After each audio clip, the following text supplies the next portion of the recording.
अस्सलाम वालेकुम। अच्छा, मैंने ना रिकॉर्डिंग करनी थी, मैंने रिकॉर्डिंग की भी आए, बट आई डोंट नो कि वो इतनी खराब आवाज क्यों आ रही थी, क्योंकि मैं वो भेज नहीं पाई। तो अब मैं दोबारा से जो है मैं रिकॉर्डिंग कर रही हूँ।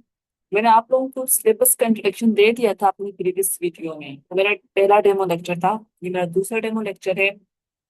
मैंने पेपर 1 से स्टार्ट किया, पेपर 1 में भी पार्ट बी से स्टार्ट किया। पार्ट ए से तुमने स्टार्ट किया, उसकी वजह ये है कि उसमें फिलोसफर्स हैं, और फिलोसफर्स ना, जब कोई बच्चा बिल्कुल अभी स्टार्ट करता है इसे ऐसा कुछ, इतना नो हाउ नहीं होता चीजों का, उसके सामने एकदम फिलोसफर्स आए ना, तो वो बिल्कुल एकदम जो है ना वो डर जाता है कि भाई ये कितना मुश्किल सब्जेक्ट है। तो मैंने पोलिटिकल पार्ट बी में भी मैंने पोलिटिकल कॉन्सेप्ट से उठाया। पार्ट बी में ना इसी तरह की चीजें आपको मिलेंगी, फॉर्म्स ऑफ गवर्नमेंट और ये और वो सारी चीजें। तो उसमें एक था पोलिटिकल कॉन्सेप्ट्स, वो मैंने यहाँ पे लगा दिया स्क्रीनशॉट लेकर उसका। जब हम पॉलिटिकल कॉन्सेप्ट्स करते हैं, इसमें sovereignty, justice, law, liberty, freedom, equality वगैरह, हम इसको वेस्टर्न टच से भी देखते हैं और इस्लामिक टच से भी देखते हैं। ठीक है, पहले मैं आपको वेस्टर्न पॉइंट ऑफ व्यू से सारा बताऊंगी, एंड पे हम लोग देखेंगे इस्लामिक नेचर ऑफ सोवरेनिटी। अब when it comes to sovereignty, इसमें हम क्या क्या चीजें करते हैं, पांच छह चीजें हैं जो हम लोग इसके अंदर कवर करेंगे। पहले हम डेफिनेशन एंड मीनिंग देखेंगे, सोवरेनिटी है क्या, सोवरेनिटी है क्या, फिर हम ये देखेंगे। देन एट्रीब्यूट्स ऑफ सोवरेनिटी हम देखेंगे कि क्या एट्रीब्यूट्स हैं, क्या खसूसियात है सोवरेनिटी की, क्या हम ये बोलते हैं हाँ ये खसूसियात हैं तो तभी हम इसको कंसिडर करेंगे सोवरेनिटी, वरना हम नहीं करेंगे। देन इसकी दो बड़ी बड़ी थ्योरीज हैं, थ्योरेटिकल बड़े बड़े फ्रेमवर्क हैं, कौन कौन से, monist and pluralist, monism and pluralism, ये दो बड़ी थ्योरीज हैं जिनके पॉइंट ऑफ व्यू से हम देखते हैं कि सोवरेनिटी क्या है। ये पहले क्या थी, इसकी ट्रेडिशनल डेफिनेशन क्या है, और इसकी कंटेम्प्रेरी आज की दुनिया में इसकी क्या डेफिनेशन है, हमें इन दो थ्योरीज से पता चलता है। देन हम नेचर ऑफ सोवरेनिटी देखेंगे, टाइप्स ऑफ सोवरेनिटी देखेंगे, और फिर इस्लामिक नेचर ऑफ सोवरेनिटी की तरफ हम आएंगे आखिर में। ठीक है, कि अगर आपके पास इसके ऊपर कोई नोट भी आता है, और वैसे मोस्टली इन चीजों पे अगर नोट आता है तो लोग उसको ना हल्का फुल्का ऊपर से कर देते हैं, जब भी कोई कॉन्सेप्ट करे कोई चीज का उसको अच्छे तरीके से करे, क्योंकि वो आपको आगे और क्वेश्चंस में कहीं ना कहीं बहुत ज्यादा हेल्प करते हैं, और ये फाउंडेशन है पॉलिटिकल साइंस की। ठीक है, टू बी ऑनेस्ट, ये जो सारी चीजें पार्ट बी में जो चीजें, ये सारी ही क्या है, ये फाउंडेशन है आपके सब्जेक्ट की। देन आप इनके साथ मिला के फिर जो है हम फिलोसफर्स को भी देखते हैं, क्योंकि इन्हीं पॉलिटिकल कॉन्सेप्ट्स के ऊपर फिलोसफर्स ने भी बात की हुई है। ठीक है, तो अगर हम सोवरेनिटी की बात करें, सबसे पहले डेफिनेशन एंड मीनिंग की तरफ जाते हैं कि वही डेफिनेशन एंड मीनिंग सोवरेनिटी। अगर हम इसका मीनिंग देखें, फिर हम देखें कि ये वर्ड जो है किधर इसके रूट्स, आपको इसके रूट्स किधर मिलते हैं इस वर्ड के। सबसे पहले हम ये देखते हैं, originating from the Latin word superanus and French word sovereignty. Sovereignty was initially synonymous with supreme power. शुरू से इसका क्या मीनिंग निकल के आता था, सुप्रीम पावर। इसको सुप्रीम पावर है इसका मतलब, अगर हम इसका मीनिंग देखें तो जब भी हम सोवरेनिटी हमारे दिमाग में आता है ना कि क्या है सोवरेनिटी, तो सीधा हमारे दिमाग में क्लिक होता है सुप्रीम पावर। ठीक है, sovereignty is a fundamental concept in political science and refers to the supreme authority of a state to govern itself without internal and external interference। अब मैं आपको ये बता दूं, जब से सोवरेनिटी का कॉन्सेप्ट सही तरीके से इमर्ज हुआ है, तो इसी के साथ ये चीज हमेशा बोली जाती है कि supreme power of the state, कि स्टेट है सुप्रीम। कौन है, स्टेट है, तभी मैंने स्टेट को हाईलाइट किया है। सोवरेनिटी का कॉन्सेप्ट जब भी दिमाग में आता है तो सीधा आता है कि कौन है, किसके पास है सोवरेनिटी, स्टेट के पास है। इसका मतलब यही बनता है सुप्रीम पावर, सुप्रीम पावर किसकी, स्टेट की। तो अब जब हम ये कहते हैं कि सोवरेनिटी जो है, इसका मतलब क्या है कि supreme authority of a state, तो ये इस लाइन का कि supreme authority of a state, इसका मतलब क्या है कि स्टेट्स के पास सुप्रीम पावर है गवर्न करने की खुद को। उसको कोई भी चैलेंज नहीं कर सकता, ना इंटरनल फैक्टर्स को भी, ना एक्सटर्नल फैक्टर्स। स्टेट अपने आप में एक सुप्रीम अथॉरिटी है। ठीक है, तो मैंने आपको बता दिया है कि ये लैटिन फ्रेंच वर्ड से निकल के आया है, और उसका मतलब क्या है, सुप्रीम पावर। सुप्रीम पावर किस, सुप्रीम पावर स्टेट की। जब से ये वर्ड स्टार्ट हो रहा है ना, तो उसमें यही है कि supreme power of the state, supreme power of the state, supreme power of the state. और supreme power of the state का असल में मतलब क्या होता है, इस बात का क्या मतलब है कि supreme power of the state to govern itself without internal and external influences, interferences. ठीक है, मतलब कोई भी इंटरनल या एक्सटर्नल फैक्टर्स जो हैं वो स्टेट की पावर के साथ इंटरफियरेंस नहीं शो करेंगे। मतलब कि स्टेट खुद में ही एक सुप्रीम अथॉरिटी है। It embodies the idea of ultimate control over a specific territory and its population। ये किस आइडिया को इन्वॉल्व करता है कि स्टेट के पास ना अल्टीमेट कंट्रोल है उसके अपनी टेरिटरी के अंदर, उसके लोगों के ऊपर, उसकी जो अंदर उसकी उसकी जो स्टेट के अंदर जो लोग रहते हैं, जो स्टेट की सारी बाउंड्री के अंदर जो कुछ भी आता है उस सब के ऊपर अल्टीमेट कंट्रोल है स्टेट के पास। तो जब हम ये कहते हैं, हम कहते हैं स्टेट के पास सोवेरेनिटी। ठीक है।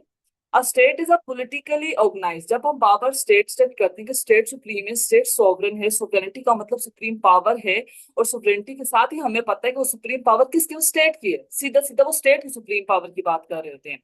वो सुप्रीम पावर का मतलब क्या होता है? स्टेट के पास सुप्रीम पावर। स्टेट तो एक एब्स्ट्रैक्ट एंटिटी है स्टेट। अब हम कहें वो कि हम किसी को बोलना कि स्टेट सुप्रीम है, स्टेट के पास पावर है, तो समझ नहीं आती भाई स्टेट कैसे रूल करेगा। स्टेट तो खुद एक एब्स्ट्रैक्ट एंटिटी है। स्टेट आपको स्टेट नजर आ रही कहीं पे? मतलब स्टेट आप सोचना तो आपको लगता है मतलब एक एब्स्ट्रैक्ट एंटिटी है, कोई इंसान रूल कर सकता है। स्टेट कैसे, स्टेट के पास कैसी पावर आ गई? वो मैं आपको नीचे एक इमेज बनाएगी, मैं उससे सिर्फ बताऊंगी आपको। लेकिन बस यहाँ पे supreme power of the state का मतलब ये है कि स्टेट की मैटर्स में, स्टेट के लॉज में कोई भी इंटरनल फैक्टर्स, एक्सटर्नल फैक्टर्स उसको इंटरफेयर नहीं करेंगे, उसको इन्फ्लुएंस नहीं कर सकते। स्टेट के पास अल्टीमेट कंट्रोल होता है अपनी विद इन इट्स टेरिटरी और उसकी पॉपुलेशन के ऊपर। स्टेट है क्या? स्टेट एक पॉलिटिकली ऑर्गेनाइज सोसाइटी होती है consisting of individuals, associations, institutions and groups. State के अंदर आपको पता है, स्टेट सिर्फ ऐसे तो नहीं होता हाँ बोल दी कि ये स्टेट। स्टेट होने के लिए कुछ चीजें होती हैं कि उसमें पॉपुलेशन होनी चाहिए, उसमें गवर्नमेंट होनी चाहिए, एक टेरिटरी होनी चाहिए, ये सब कुछ होता है ना, सॉवरेनिटी होनी चाहिए।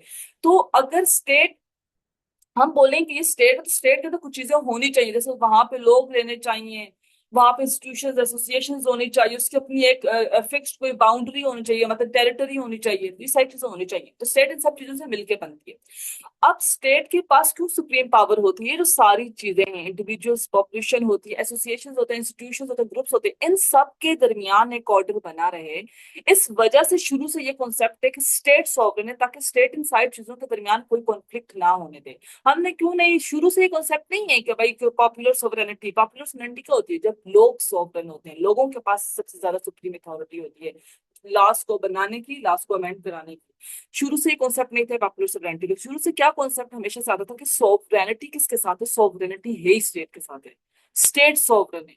लेकिन फिर आहिस्ता आहिस्ता पॉपुलर सोवरेनिटी की जब लोगों ने बहुत ज्यादा सोवरेनिटी लाए किधर करके ये चीज ढूंढने की कोशिश की, तो फिर रूसो ने जैसे कॉन्सेप्ट दिया पॉपुलर सोवरेनिटी का आगे आके। ठीक है। तो अगर हम ये देखें कि हम क्यों कहते हैं कि स्टेट सॉवरेन, ताकि जो सारी एंटिटीज होती हैं इसके अंदर, जैसे ग्रुप्स होते हैं, इंस्टीट्यूशन होते हैं, एसोसिएशन होते हैं, इंडिविजुअल होते हैं, ना एक दूसरे के साथ लड़े और ना ही स्टेट को चैलेंज कर सके, ताकि स्टेट बनी रहे, स्टेट को कोई इन्फ्लुएंस ना कर सके। ठीक है। To preserve social unity, peace, and progress, the state regulates and coordinates their activities, interests, and relations through law, custom, and authority. किन की? Their activities, किन की? इन सब की एक्टिविटीज को, इन सब की एक्टिविटीज में कोऑर्डिनेशन बनी रहे। वो लॉस को रेगुलेट करती है स्टेट। किसके थ्रू? लॉस, सॉरी, वो उनके इंटरेस्ट को रेगुलेट करती है, उनकी एक्टिविटीज को रेगुलेट करती है। किस तरीके से रेगुलेट करती है? स्टेट की जो लॉज होते हैं, स्टेट के जो कस्टम्स होते हैं, स्टेट की जो सुप्रीम अथॉरिटी होती है, उसके द्वारा और उसके थ्रू क्या करती है? वो स्टेट रेगुलेट कराती है उसके अंदर जितने भी छोटे छोटे सारी ग्रुप्स, एसोसिएशंस होते हैं। ठीक है। ट्रेडिशनली, अब ये तो मैं सारा बता रही हूँ कि स्टेट सुप्रीम है, स्टेट्स के पास सोवरेनिटी है, state wheel sovereignty, state sovereign है, सारे ग्रुप, सारे इंडिविजुअल, सारे एसोसिएशन के अंदर जो उसके अंदर हैं, और इवन वो बाहर से भी कोई इसको इन्फ्लुएंस नहीं कर सकता। ये कॉन्सेप्ट हम ट्रेडिशनली लेके आ रहे हैं, हम ट्रेडिशनली समझते थे, लेकिन हम कंटेम्प्रेरी वर्ल्ड में ये चीज अब नहीं मानते। अब ये चीज हम नहीं मानते, लेकिन हम ट्रेडिशनली बात करें तो sovereignty was understood as a supreme power और ultimate authority within a territory where the state had absolute control. देखो देखा गया, the state had absolute control over its internal and external affairs without any interference from outside forces. कोई interference नहीं होती थी। मैंने अभी एग्जांपल भी तब एब्सोल्यूट मोनार्कीज होती थी, आपने देखा था, जैसे लुईस 14 था, क्या उसको इंटरनली एक्सटर्नली कोई चैलेंज कर पा रहा था? बाद में जब फ्रेंच रेवोल्यूशन आया और तख्ता पलट हुआ और सब कुछ, उनके एनलाइटमेंट के आइडियाज आ गए थे, लोगों का समझ आ गया था कि स्टेट सोवरेन नहीं हो सकती। स्टेट की ये मतलब कि सिर्फ स्टेट के पास सोवरेनिटी किस तरह है। ठीक है। तब लोगों ने चैलेंज किया, क्योंकि एनलाइटमेंट के आइडियाज आ गए थे, लोग साइंस की तरफ जा रहे थे, लोग अपनी अकल अकल समझ और उसका जो है ना उसको एनालिसिस कर रहे थे चीजों को। लेकिन उससे पहले क्या था, ट्रेडिशनली हम लोग हिस्ट्री में, हिस्टोरिकली हम खासतौर पे देखें वही ट्रेडिशनली ही, कि हम ये कहते थे कि सोवरेनिटी क्या है, सुप्रीम पावर है स्टेट की, और स्टेट को कोई भी इन्फ्लुएंस नहीं कर सकता इंटरनली और ना ही एक्सटर्नली। उसके पास बेतहाशा एब्सोल्यूट कंट्रोल होता है हर चीज को लेकर, ठीक है।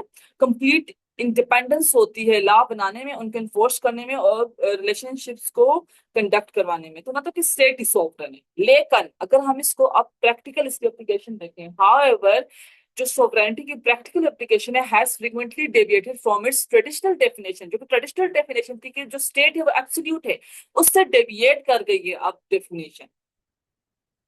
क्यों? क्योंकि अब हम एक ग्लोबल विलेज बन गई दुनिया, हम एक इंटरनेशनल कम्युनिटी का, देखो इंटरनेशनल रिलेशंस को अब हमें जो है ना देख कर चलना होता है। हम लोग एक आइसोलेटेड जो है एटम की तरह नहीं रह रहे, हम पार्ट हैं एक दूसरे का। हर कंट्री में रिलेशंस है, अलायंसेस हैं, हम उनको देख कर चलते हैं। अगर हम ये कहें कि हम सॉवरेन है, मतलब हम तो किसी को मान ही नहीं रहे इंटरनेशनल कम्युनिटी में, हम तो यूनाइटेड नेशन का भी इवन पार्ट है। तो मतलब हम नहीं मानेंगे उसको। जो यूरोपियन यूनियन की जो कंट्रीज है, वो यूरोपियन यूनियन की कोई मतलब वो उन्होंने आपस में वो जो अपने कुछ जो है लॉज वो मिलके बनाते हैं, वो बोले उनकी कंट्रीज भाई हम नहीं, जर्मनी उठ जा भाई मैंने नहीं माननी इनकी बात। तो अब तो ऐसा नहीं है ना। ट्रेडिशनली तो यही देखा जा रहा है कि स्टेट इतनी सॉवरेन है, कोई भी एक्सटर्नल फैक्टर, इवन कोई भी एक्सटर्नल अफेयर्स, एक्सटर्नल फैक्टर्स को इन्फ्लुएंस नहीं कर सकते। लेकिन आजकल के टाइम में, कंटेम्प्रेरी वर्ल्ड में, इंटरनल फैक्टर्स भी इन्फ्लुएंस करते हैं। लोग, पब्लिक ओपिनियन, पॉलिटिकल सोवरेनिटी मैं आपको बताऊंगी आगे। और हम एक्सटर्नली भी इन्फ्लुएंस होते हैं इंटरनेशनल कम्युनिटी के द्वारा, और उनसे भी हम लोग इन्फ्लुएंस होते हैं, ठीक है। तो आजकल जो उसकी पहले की जो डेफिनेशन थी, ट्रेडिशनल डेफिनेशन, उसकी प्रैक्टिकल इम्प्लीकेशन आज पॉसिबल नहीं है, क्योंकि बहुत कॉम्प्लेक्सिटीज आपको नजर आएंगी मॉडर्न पॉलिटिकल सिस्टम्स में। और जो इंटरनेशनल रिलेशन इतने इवोल्व होके आ रहे हैं अब वो देखें आप, पहले के टाइम से कंपेयर करें और अब आज कंपेयर करें, जब कॉलोनाइजेशन का टाइम पीरियड था और अब आज देखें कितना इंटरनेशनल कम्युनिटी इवोल्व हो गई है, अब इंटरनेशनल रिलेशन इवोल्व हो गए हैं अब, कितना ज्यादा चेंजिंग्स आ गई हैं। क्या ऐसे टाइम पे हम कह सकते हैं कि स्टेट के पास एब्सोल्यूट अथॉरिटी और सुप्रीम पावर है? आज नहीं। हम यूनाइटेड नेशंस का पार्ट है, यूनाइटेड नेशंस ह्यूमन राइट्स की बात करता है, यूनिवर्सल जो डिक्लेरेशन है ह्यूमन राइट, हमने उस चार्टर के सिग्नेटरी हैं हम। तो क्या हम हमारी जो स्टेट है लोगों पे किसी भी तरह का दबाव डाल सकती है? नहीं डाल सकते। क्यों? क्योंकि हम उसके सिग्नेटरी हैं, हमें यूनाइटेड नेशंस को हम सीधे जवाब दे होंगे। मतलब हम लोग तोड़ रहे हैं जिस चीज को हम खुद मान रहे हैं। तो आजकल वो चीज नहीं होती है। हम बहुत, अब दुनिया बहुत आगे आ गई है, एक ग्लोबल विलेज बन गई है, हर चीज इंटरकनेक्टेड है, ठीक है। ये इसका सारा मीनिंग था। अब अगर हम इसकी डेफिनेशन देखें तो ब्लैकस्टोन की मैंने दी है कि सुप्रेनिटी का मतलब क्या है, it is a supreme irresistible absolute uncontrolled authority in the state. कि ये सुप्रीम पावर है, इसको कोई रेजिस्ट नहीं कर सकता, ये एब्सोल्यूट है, अनकंट्रोल्ड अथॉरिटी होती है स्टेट में, ठीक है। दूसरा जीन बॉडन की है कि the supreme power over citizens and subjects unrestrained by law. क्योंकि लॉ तो ये खुद बनाती है, ये लीगली भी अनलिमिटेड है, मतलब कि लॉ तो स्टेट खुद बनाती है ना। मतलब इसके ऊपर लॉ भी इसी ने बनाया हुआ है और इसके ऊपर किसी का इन्फ्लुएंस भी नहीं है, ना कोई इंटरनली चैलेंज कर सकता है ना कोई एक्सटर्नली चैलेंज कर सकता है। तो मतलब स्टेट क्या है? स्टेट फिर सुप्रीम है। स्टेट फिर क्या है? स्टेट फिर सुप्रीम है, ठीक है। मैंने ऊपर सारा कुछ बताया है, वो मैंने इस डायग्राम में आपको यहाँ पे मैं समझाती हूँ। सोवरेनिटी का मतलब क्या है कि स्टेट के पास, स्टेट फील्ड सोवरेनिटी, स्टेट के पास सोवरेनिटी। अब दो चीजें हैं, एक एक्सटर्नल फैक्टर्स हैं, सॉरी यहाँ पे मैं इंटरनल फैक्टर्स लिख के आपको, और ये इंटरनल फैक्टर्स हैं। ये वाले क्या है? External factors. एक्सटर्नल फैक्टर्स में क्या आती है? International community. इंटरनल फैक्टर्स में इंस्टीट्यूशंस, ग्रुप्स, ऑर्गेनाइजेशंस, पॉपुलेशन, वो सब कुछ आती है। जैसे स्टेट में हमारे यहाँ इंस्टीट्यूशन हमारे क्या है? फैमिली इंस्टीट्यूशन है, जो हमारा बाकी पॉलिटिकल इंस्टीट्यूशन है, जो हमारा एजुकेशन इंस्टीट्यूशन है, रिलीजियस रिलीजियस इंस्टीट्यूशन है, ऑर्गेनाइजेशन सारी बड़ी बढ़िया ग्रुप्स देखें, जैसे यूनियंस बने होते हैं डिफरेंट पॉपुलेशन, जो हम सारी जितने भी लोग हैं हमारी कंट्री में, ठीक है, हमारी स्टेट में। तो ये इंटरनल फैक्टर्स है, एक्सटर्नल फैक्टर्स है। ना तो एक्सटर्नल फैक्टर्स चैलेंज कर सकते हैं स्टेट की सोवरेनिटी को, ना इंटरनल फैक्टर्स जो है वो चैलेंज कर सकते हैं स्टेट की सोवरेनिटी को। अगर स्टेट इन दोनों के ऊपर है, मतलब ऑब्वियसली अगर हम लोग इसकी ट्रेडिशनल डेफिनेशन देखें, सोवरेनिटी वर्ड का मीनिंग देखें, तो मतलब उस लिहाज तो सोवरेनिटी एक्सटर्नल फैक्टर्स उसको इन्फ्लुएंस नहीं कर सकते, मतलब इंटरनेशनल कम्युनिटी से ऊपर ही है। तो अगर हम यहाँ पे ये देखेंगे स्टेट के पास सोवरेनिटी, तो स्टेट किस तरीके से अपनी सोवरेनिटी को एक्सरसाइज करती है? स्टेट तो एक एब्स्ट्रैक्ट एंटिटी है, स्टेट खुद तो आके नहीं एक्सरसाइज करेगी ना। अब स्टेट के बिहाफ पे कोई एक बंदा होता है या कोई ग्रुप होता है जो एक्सरसाइज करता है सोवरेनिटी को, वो यही कहता है कि हम स्टेट के बिहाफ पे सोवरेनिटी को एक्सरसाइज कर रहे हैं। और जो स्टेट के जो लॉज बनते हैं, वो लॉज वो गवर्नमेंट ही बनाती है, वो बंदा ही बनाता है। अगर हम लोग पुराने जमाने में देखें तो किंग, बादशाह, एब्सोल्यूट मोनार्की में जो बादशाह होता था, जो मोनार्क होता था, वो एक होता था सोवरन, उसके पास सारी अथॉरिटी होती थी, वो कहता था मैं ही स्टेट हूँ। ठीक है ना, आई एम द स्टेट, मैं स्टेट हूँ और मैं ही सोवरन है। क्योंकि स्टेट के पास सोवरेनिटी होती है, तो वो स्टेट के बिहाफ पे, जैसे आप किसी के बिहाफ पे बात करो, आप बात उसकी तरफ से करते हो, उसके बिहाफ पे करते हो, तो मतलब वो जो मोनार्क या जो किंग लॉ बनाता था, वो स्टेट ही बना रही होती, स्टेट खुद तो आके नहीं करेगी ना। अब स्टेट तो एक चीज है जो डिफरेंट चीजों से मिलकर बनती है। अब स्टेट के बिहाफ पे कौन करता है? The government exercises sovereignty on behalf of the state. और फिर जो गवर्नमेंट लॉज बनाती है, वो स्टेट के लॉज होते हैं, वो स्टेट बना रहा होता है, और वो इन सब पर जो है ना वो लागू हो जाते हैं, बाइंडिंग हो जाते हैं, और ये लोग चैलेंज नहीं कर सकेंगे। ये है ट्रेडिशनल डेफिनेशन ऑफ सोवरेनिटी। लेकिन आजकल के टाइम में आपको लगता है कि इस तरह की सोवरेनिटी मानी जाएगी? जैसे आगे मैं आपको जब प्लूरलिज्म कराऊंगी, ये जहाँ पे मैंने आपको ये बताया भी हुआ है कि हम लोग एट्रीब्यूट्स के बाद मोनिस्ट एंड प्लूरलिस्ट थ्योरीज करेंगे। तो जो मोनिज्म है वो इस चीज को मानता है कि हाँ स्टेट सॉवरन है। ये जो सारी डेफिनेशन ट्रेडिशनली मैंने आपको बताई है ना, ट्रेडिशनल पॉइंट ऑफ व्यू से हिस्टोरिकली जो इसको जिस तरीके से देखा जाता था कि स्टेट के पास सुप्रीम अथॉरिटी है, उससे कोई चैलेंज नहीं कर सकता, ये मोनिज्म। प्लूरलिज्म कॉन्टेम्परेरी वर्ड्स है, कॉन्टेम्परेरी वर्ड जो आज की दुनिया है, आज की दुनिया से जो थ्योरिस्ट है वो कहते नहीं, जो प्लूरलिस्ट है, इंटरनेशनलिस्ट है या फेडरलिस्ट है, वो सब कहते हैं कि नहीं, सोवरेनिटी तो इस तरीके से इस तरीके से अगर सोवरेनिटी का मतलब ये, तो फिर तो इसका मतलब सोवरेनिटी मरने वाली, क्योंकि आजकल के टाइम में तो इसमें कोई चीज नहीं है। जैसे प्रोफेसर क्राबे ने बोला था, the notion of sovereignty is no longer recognised among civilised people and should be expunge from political theory. इन्होंने क्या कहता है प्रोफेसर क्रावी ने कि जो नजरिया है सोवरेनिटी का, ये अब नहीं माना जाता। ये जो आज की सिविलाइज्ड लोग हैं, इनके दरमियान ये सोवरेनिटी का कोई कॉन्सेप्ट नहीं है आज की दुनिया में। और शायद ये जो सोवरेनिटी वर्ड कॉन्सेप्ट है, इसको तो पॉलिटिकल थ्योरी से निकाल देना चाहिए, क्योंकि आज की दुनिया में अगर सोवरेनिटी का मतलब ये निकलता है, तो आजकल ऐसा कुछ नहीं है। जैसा प्रोफेसर ड्यूकेट ने भी बोला था, तो सोवरन स्टेट इज डेड और is on the point of time, कि सोवरन स्टेट जो वो मर चुकी हो या तो वो मरने वाले, क्योंकि आज की स्टेट सोवरन नहीं है। आपकी स्टेट के अंदर जो डिफरेंट इंस्टीट्यूट वो हैं, जैसे आपकी स्टेट के अंदर जो इंस्टीट्यूशन है, जो लोग हैं, लोग स्टेट के लॉज को चैलेंज कर देते हैं, मतलब गवर्नमेंट के बनाए हुए लॉज को चैलेंज करते हैं, और गवर्नमेंट एक्सपेल हो जाए, मतलब वो मतलब कि उसको वो परेशान हो जाती है, वो कन्विंस हो जाती है कि यार हाँ अब ये लॉ हमें अमेंड करना पड़ेगा, क्योंकि लोग सड़कों पे आ गए। डिफरेंट इंस्टीट्यूशंस, जो बड़े बड़े ग्रुप्स होते हैं, उनका बहुत असर रसूख होता है स्टेट के लाज पे। एक्सटर्नल कम्युनिटी, जो हमारी जो इंटरनेशनल कम्युनिटी है, वो बहुत इम्पैक्ट करती है कि स्टेट किस तरह के लाज बनाएगी, बहुत ज्यादा इम्पैक्ट करती है।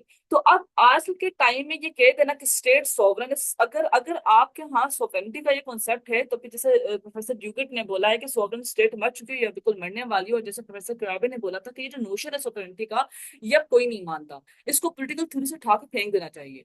तो मैंने यहाँ पे traditional sovereignty and modern sovereignty, ये दो बातें की। हम जब आगे जाएंगे ये चीजें, जैसे मैंने प्रोफेसर क्राबे, प्रोफेसर ड्यूगेट का मैंने आपको बताया, लिखने की जरूरत नहीं है, क्योंकि जब हम मोनिज्म प्लूरलिज्म करेंगे, ये प्लूरलिस्ट थे, ठीक है, ये प्लूरलिज्म के मानने वाले फिलोसफर्स हैं, तो दोनों प्रोफेसर थे। तो अब जब हम प्लूरलिज्म करेंगे ना, वहां पे मैंने इन सबको नोट डाउन करवाया हुआ है, तभी यहाँ पे मैंने सिर्फ दो डेफिनेशन दी, क्योंकि जब हम मोनिज्म करेंगे, वहां पे हम सोवरेनिटी की बहुत सारी डेफिनेशन आपको मिल जाएंगी, ठीक है। तो ट्रेडिशनल कॉन्सेप्ट क्या है सोवरेनिटी का, मॉडर्न कॉन्सेप्ट क्या है सोवरेनिटी का, अब इस पे बात करते हैं। अगर हम देखें कि जैसे प्रोफेसर क्राबे ने बोला कि अगर सॉवरन स्टेट इस तरह की है, तो सॉवरन स्टेट मर चुकी है या मरने वाली है, और अगर सोवरेनिटी इस तरह की, तो जैसे प्रोफेसर क्राबे ने बोला कि अब इसको खत्म करना चाहिए, क्योंकि आज हम लोग सिर्फ सोवरेनिटी को नहीं मानते। तो क्या ट्रेडिशनल सोवरेनिटी मॉडर्न सोवरेनिटी से डिफरेंट है? इसका मतलब है बिल्कुल है, बहुत ज्यादा है। ट्रेडिशनली हम देखें तो traditional sovereignty is a concept where a state possesses absolute power and authority over its territory and people।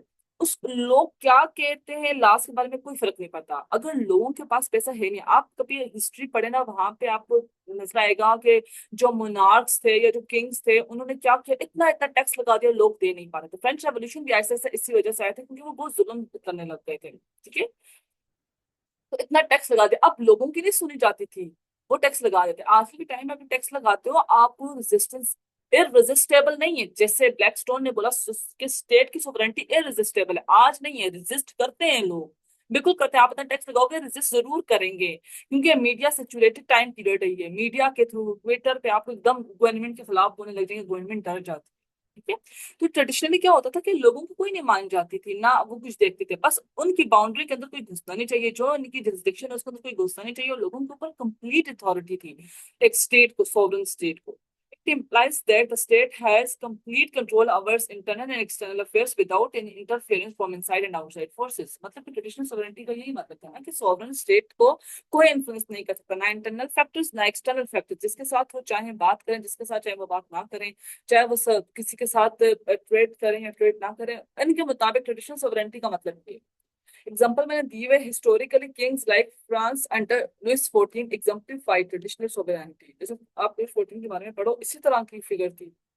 इसी तरह होता था ना फ्रांस में, जो जो पहले जो एब्सोल्यूट मोनार्कीज, ये एब्सोल्यूट मोनार्कीज थी ना, यहाँ पे कोई नहीं सुनी जाती थी आम बंदे की, लोगों की नहीं सुनी जाती थी। The monarch had supreme power and no other authority internal और external could challenge his decisions. उसके डिसीजन से कोई चैलेंज नहीं कर सकता था। लेकिन आज के टाइम में क्या, is it possible?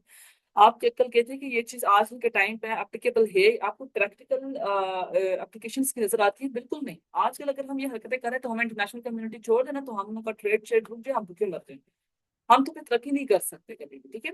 Modern sovereignty acknowledge the complexities. वो जो मॉडर्न सॉवरेनिटी है ना, वो एक्नॉलेज करती है, वो कंसिडर करती है the complexities of contemporary world.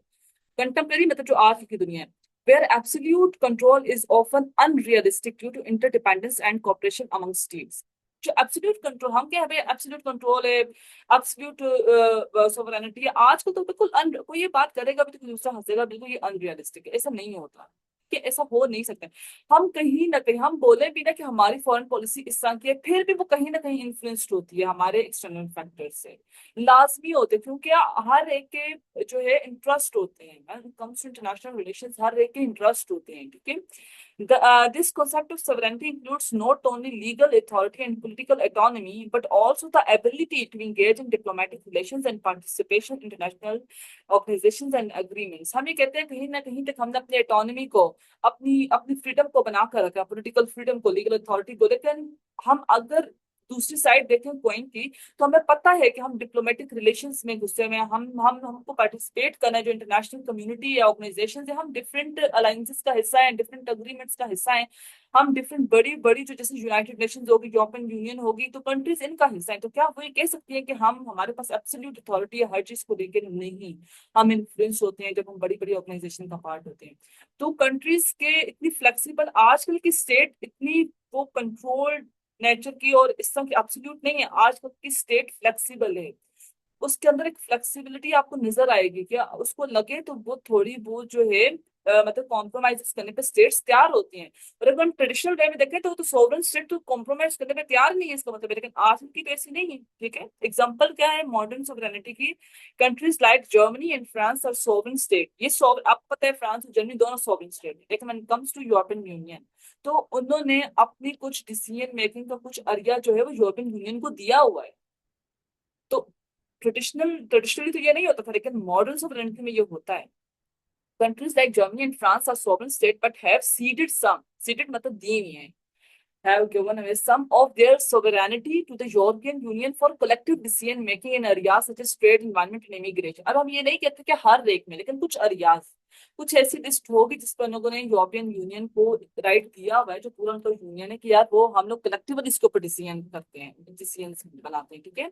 Similarly, member states of the United Nations accepted certain limitations on their sovereignty to adhere to international laws, human rights conventions and peacekeeping obligations। जैसा peacekeeping mission होता है United nation के, तो जो इसकी जो member states होती हैं उनको अपनी फोर्सेस देनी पड़ती हैं। अगर हम ट्रेडिशनली देखें तो मतलब अगर फ्रांस का जिससे उनका जो लुइस था, अगर उसको बोलते कि आप अपनी फोर्स दो, उस टाइम की कोई और मुनार्की का कोई भी मुनार्क बोलता, फ्रांस के अलावा कोई मुनार्क बोलता, तो क्या फ्रांस देता? ना देता, ऑब्वियसली ना देता, अंडर लुइस 14 तो बिल्कुल ना देता।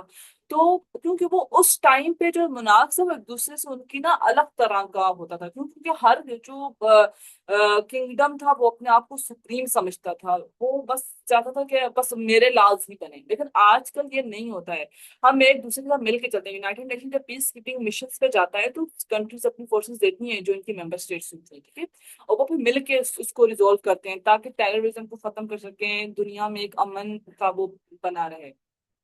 तो इस तरीके से आपकी जो मॉडर्न सॉवरेनिटी है वो ट्रेडिशनल सॉवरेनिटी से अलग है। लेकिन अगर हम सिर्फ सॉवरेनिटी का मतलब देखें, सॉवरेनिटी का मतलब ये निकलता है ये वाला। लेकिन इसी वजह से तो जो आज के प्लूरलिस्ट हैं वो क्या कहते हैं कि सॉवरेनिटी मर चुकी है, क्योंकि आजकल इस तरह की सॉवरेनिटी कोई भी एक्सरसाइज नहीं कर सकता, और अगर सॉवरेनिटी जिंदा है तो वो फ्लेक्सिबल हो चुकी है। अब पॉलिटिकल थ्योरी में सॉवरेनिटी वर्ड की जो मीनिंग्स है उसको चेंज कर देने चाहिए, क्योंकि अब वो चीज नहीं है। अब ये बोले सॉवरेनिटी ऐसी थी, सॉवरेनिटी ऐसी है नहीं अब। ठीक है? अच्छा, एट्रीब्यूट्स क्या है सोवरेनिटी के? अब मैंने आपको बताया है, जैसे मोस्टली लोग एट्रीब्यूट्स जो है वो सोवरेनिटी के ना सिर्फ मोनिज्म की पर्सपेक्टिव से ही लिखते हैं कि बस एब्सोल्यूट है, परमानेंस, इंडिविजिबिलिटी, यूनिवर्सलिटी। लेकिन जब मैं आपको एट्रीब्यूट्स बताऊंगी तो इसमें मैं आपको ना प्लूरलिज्म का जो लेंस है ना साथ ही रख के दिखाऊंगी, ताकि आपको एक आइडिया मिले कि डिफरेंस क्या है दोनों में। ठीक है? Sovereignty is often associated with numerous attributes, each requiring examination through both monistic and pluralistic perspectives. By considering both perspectives, we gain a more comprehensive understanding of how sovereignty operates, evolves, and interacts within various frameworks and scenarios. हम इन दोनों का क्यों देखो, मैं सिर्फ आपको monistic perspective से जो एट्रीब्यूट्स हम ये वाला देखते हैं ना, आप नॉर्मली इंटरनेट पे देखते हो, वो मोनिज्म के थ्रू बताए हुए, क्योंकि जो हमारी ट्रेडिशनल जो डेफिनेशन और जो हम डेफिनेशन पढ़ते हैं सोवरेनिटी की, sovereignty is equal to supreme power of the state, वो मोनिज्म से निकल के आई है। वो मोनिस्टिक जो थ्योरिस्ट है ना, वो इस तरह की बातें करते हैं कि सोवरेनिटी एब्सोल्यूट है, सोवरेनिटी इनएलिएनेबल है, इंडिविजिबल है, यूनिवर्सल है, एक्सक्लूसिव है। जो प्लूरलिस्ट है वो ये बात नहीं करते, तो इसका मतलब है कि सोवरेनिटी जो है वो इवॉल्व हुई है। अगर हम लोग दोनों के उससे देखेंगे तो तब हमें पता चलेगा कि सोवरेनिटी कैसी थी और वो इवॉल्व होके किस तरीके से आज सोवरेनिटी चेंज हो गई है। वो क्या सिनेरियोस थे जो सोवरेनिटी की मीनिंग को चेंज कर दिया जिन्होंने प्रैक्टिकल इम्प्लीकेशन के लिहाज से। वैसे तो हम सोवरेनिटी का मीनिंग देखें तो सोवरेनिटी सुप्रीम पावर है, लेकिन हम प्रैक्टिकली हम देखें, थ्योरी और प्रैक्टिस में डिफरेंट है सोवरेनिटी के। अब डिफरेंस है बहुत बड़ा, तो हम दोनों लेंस से देखेंगे ताकि हमें पता चले कहाँ से ये चेंज आना स्टार्ट हुआ है। This dual examination helps us navigate the complexities of sovereignty in a nuanced and informed manner. अब ये एट्रीब्यूट्स है सात। अब ये सात एट्रीब्यूट्स जो हैं ये वन बाय वन करके हम देखते हैं। सबसे पहले